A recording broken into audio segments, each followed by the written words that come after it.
السلام علیکم دوستو، میرا نام ہے علی رضا اور آپ دیکھ رہے ہیں علی ٹی وی۔ دوستو، تذکرۃ الحفاظ میں یہ حقائق درج ہے کہ ایک مرتبہ امام طبرانی، امام ابن المقری اور امام ابو الشیخ تینوں مدینہ منورہ میں علم دین حاصل کرتے تھے۔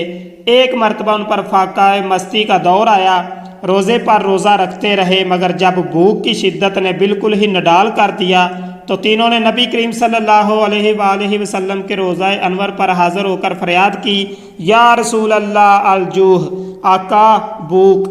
یہ عرض کر کے امام طبرانی تو وہیں روضہ رسول صلی اللہ علیہ وآلہ وسلم پر بیٹھے رہے اور کہا کہ اس در پر یا موت آئے گی یا روزی، اب یہاں سے نہیں اٹھوں گا۔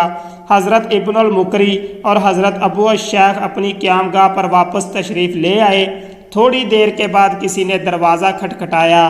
دروازہ کھولا تو کیا دیکھتے ہیں کہ ایک علوی بزرگ جو دو غلاموں کے ساتھ کھانا لیے کھڑے ہیں اور فرما رہے ہیں کہ آپ حضرات نے دربار رسول صلی اللہ علیہ وآلہ وسلم میں بھوک کی شکایت کی تو ابھی خواب میں نبی کریم صلی اللہ علیہ وآلہ وسلم نے اپنی زیارت سے مشرف فرما کر مجھے حکم فرمایا کہ آپ لوگوں کے پاس میں کھانا پہنچا دوں۔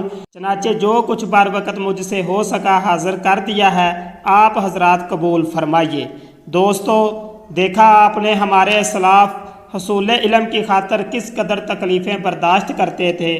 فاقوں پر فاقے کر کے انہوں نے علم دین حاصل کیا، انتہائی جان فشانی اور خوب عرق ریزی کے ساتھ تصنیفات و تالیفات تیار کر کے ہماری طرف بھیجیں، مگر افسوس اب اکثر مسلمان ان کی طرف بالکل بھی توجہ نہیں کرتے۔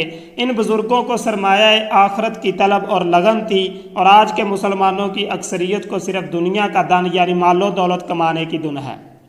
اس حقائق سے یہ بھی معلوم ہوا کہ ہمارے بزرگان دین پر جب کڑا وقت آتا تو نہایت ہی دل جمی کے ساتھ بارگاہ رسالت میں حاجت روائی کے لیے فریاد کرتے۔ نبی کریم صلی اللہ علیہ وآلہ وسلم کے دربار میں دل کی گہرائیوں سے نکلی ہوئی صدا ضرور سنی جاتی ہے۔ دوستو، امید ہے آپ کو ویڈیو پسند آئی ہوگی۔ نیکسٹ ویڈیو تک کے لیے اللہ حافظ۔